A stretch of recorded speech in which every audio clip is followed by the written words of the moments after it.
Hi everyone, my name is Sue Pye, Associate Director for Career Education, and today I will share with you a few tips for resume writing. So let's get started. As you know, a resume is a document commonly used for an internship search, applying for scholarships or leadership positions. It's your personal marketing tool, letting the reader know who you are and what you can bring to an organization. When creating or updating your resume, there are 5 key tips that can help you put together a resume with impact. Number 1, research yourself. Number 2, research your target. Number 3, use accomplishment statements. Number 4, present a professional document. And number 5, get your resume critiqued by a professional at University Career Services to make sure your document is flawless. What does it mean to research yourself? Since a resume is your personal marketing tool, it needs to outline your key selling points and skills. Think about the experiences you have had, such as part-time jobs, volunteer work, or other activities. What are your strengths, and how do they match with the opportunity you're interested in? This will help you identify the strengths and skills you can highlight on your resume. If you don't have much experience yet, use this as an opportunity to identify the skills or strengths you need to develop to be marketable for an opportunity of interest. The next step is to research your target. What type of opportunity are you applying for? Who will review your resume? It's important to understand who your target audience is. For example, if you're applying for a summer camp counselor position, make sure to include any experience you have working or interacting with children on your resume. Additionally, research what type of camp it is. What is the program focused on?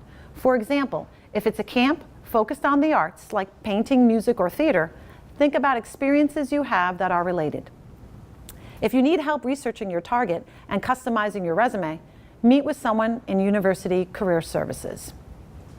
When including descriptions about your experience on your resume, use accomplishment statements to create a more powerful resume.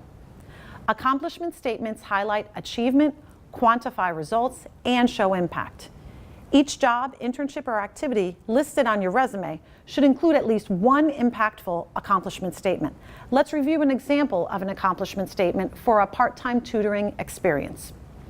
A basic statement would be, tutored students in various subjects.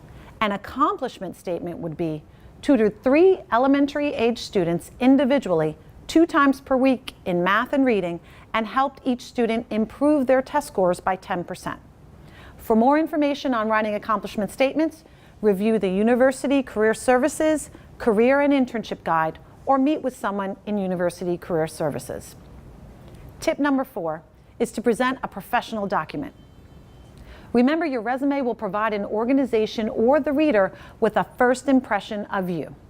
As your marketing tool, you want your resume to be concise, well-written, organized, and free from errors. Most people will only spend 6 seconds reviewing a resume, so make sure the document is easy to quickly read and includes your most important selling points for the opportunity. Choose professional-looking fonts, make sure your font size is somewhere between 10 and 12, and keep your margins consistent. The last and most important tip is to get your resume critiqued at University Career Services. We offer resume drop-in hours so students can get a quick resume critique or meet with a career development specialist to talk more about their resume or discuss any other questions you have regarding resume writing. Thank you for joining us for our web shop about resume writing. For more information about this topic and others, visit our website at careers.rutgers.edu.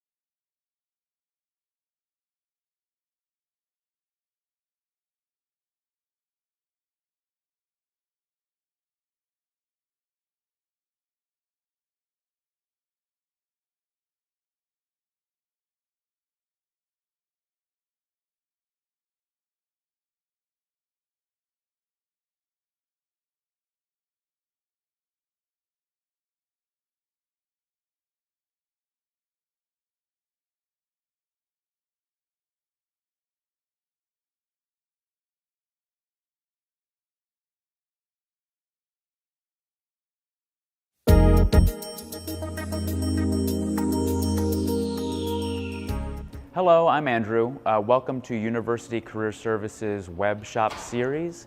Today we're going to be talking about career fair tips. These are some important tips to help you be successful at your next career fair. So the agenda for this short video, to make this simple, we're going to go over what to do before the career fair, during the career fair, and after the career fair. So before the career fair, this is probably what's going to be the most time consuming to you and also the most important step. The first thing you want to do is research the employers that will actually be attending the particular career fair that you're going to be going to.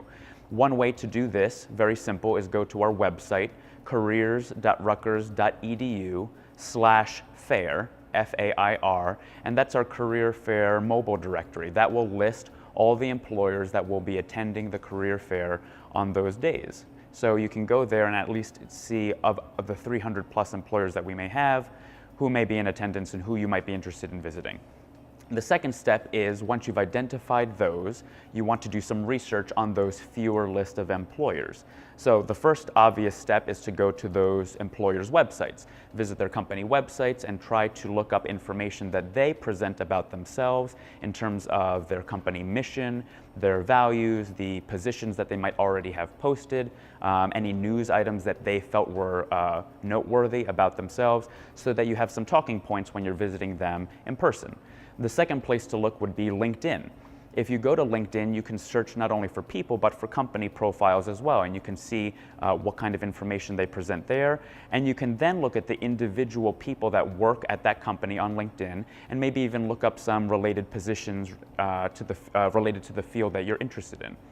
And then if you look at what their accomplishments have been, what their general duties and responsibilities have been, you'll have a much better sense of the positions that you may be discussing with the employer in person and have much more relevant things to say. And then the very last place you might want to look is a resource that we have available for you through Career Night called Vault. Vault is a list of industry guides and company profiles that are very up to date on what trends are occurring in both industries, what relevant news items might be coming up with different companies. And so again, the purpose of this preparation is so that when you're meeting with an employer, you know what you're talking about. The second step would be developing your resume, because when you're going to the career fair, some employers may want to have a quick idea of some of your skill sets and previous experience, and if they're interested enough in you, they may want to collect your resume to keep on hand with them. So you want to take some time to develop your resume. One additional thing you may want to do is develop a portfolio of your work in addition to your resume, depending on the kind of career field that you may be looking to go into. So you could bring both your resume and your portfolio. For more information about how to develop your resume, you may want to refer to another video in our web shop series on resume writing. Once you've developed your resume, then come in for our resume critique hours, where you don't need an appointment. You can just show up and get a critique, or you can schedule an appointment with a career development specialist through Career Night to get a full 30-minute appointment to go over your resume. But make sure you plan that in advance. The next step in terms of preparing in advance of the career fair is getting your professional attire ready. The first step to do is go to our career and internship guide, which is available online. If you go to our website, careers.rutgers.edu, and go to our Students tab, you'll see a link to this guide. Within the guide, you'll see a section called What Should I Wear? This will tell you about business casual and business professional attire. Our recommendation is to do business professional. But if you can't, then business casual is appropriate. And if you're wondering what those look like, there are pictures available within the guide that show you what to wear. The very last step to do before preparing for the career fair is to plan your conversations. This requires two things. The first is your elevator pitch or 60-second commercial. What that is a very brief summary of your education, your relevant experience and skills that may be of interest to the employers that you have identified. And so when you go to the career fair, you'll see that it's very busy and you may have your chance to step up in front of the employer, and then there's a line of other students waiting behind you. So you only have a very limited amount of time to really impress the employer about what you have to offer them and also to really convince them that you're interested in their particular company and in the particular positions that they're offering. And so make sure that you take some time to develop that very brief summary of those things. And to help you with that, you can also go to that career and internship guide that I mentioned before and look up the section on elevator pitch, and that will walk you through how to develop your own. And then the second part of planning your conversation is developing a list of questions that you want to ask the employer. And so a question could be, for example, what are some characteristics that make an employee within your organization successful?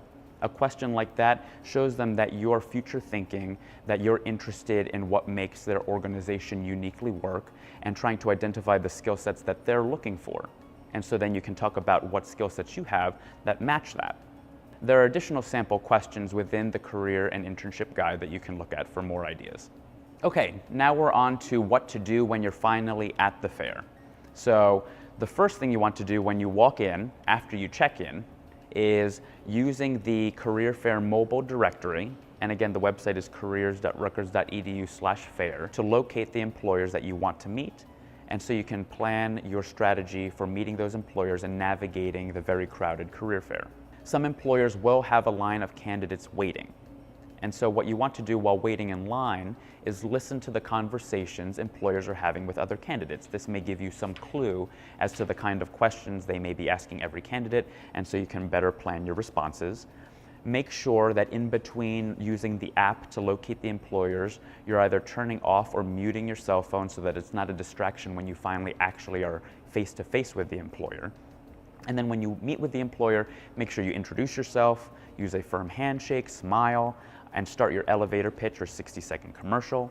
Once you're done speaking with them and you have their business card in hand, before you go to the next employer, take some time to flip their business card over and write a few notes behind the card to remind yourself of the points that you talked about with them. So that way when you're following up with them, you have some specific things to mention. Because I promise you, it's going to be almost impossible to remember each individual conversation you've had with each employer you've met with. So taking these notes right away is going to help you with the next step. And the next step is after the career fair. So after the career fair, you want to send thank you notes to every employer that you've met with. So that's what the business card is for, to remember the name, their contact information, and those notes that you took about what you spoke about.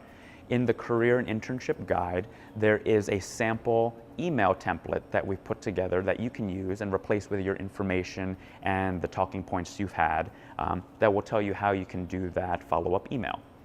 And make sure you're following through in a timely manner. So what that means is when you send that thank you email, that should be within a day or two. And you also, if you've had any conversations with them on the spot and they've expressed an interest in you and have encouraged you to follow up with them, make sure you're completing any online applications through their website that they've asked you to complete, that you send any agreed upon information such as transcripts if they've asked for that, and so on. So the final thing I want to talk about is employer expectations, and this applies primarily to two different groups of people attending the fair. The first are those seeking internships and jobs. And the main thing that employers expect is that you have a knowledge of the company or industry you're applying to. One of the biggest pieces of feedback we get from employers is that a lot of students and alums who attend these fairs haven't researched the companies or industries, and they will ask very innocent questions like, I'd love to learn more about what your company does. Their expectation is that since you know the employers that will be attending the fair in advance using that mobile app, you'll be able to spend some time researching their websites, Vault and LinkedIn, so that you have talking points to speak with them about. The second group of people who attend the fair are career explorers and networkers. Those are people who might not be necessarily actually seeking an internship or job opportunity, although that may be a secondary purpose. Primarily, they're looking to learn more about different employers, what internship and job opportunities are available, and maybe even just practice being at a career fair. So there are still expectations that the employers have for those people. So be prepared with thoughtful and appropriate questions to learn a little bit more about the industry and that particular company. Thank you for joining us for our web shop series. For more information about this topic and others, visit careers.rutgers.edu.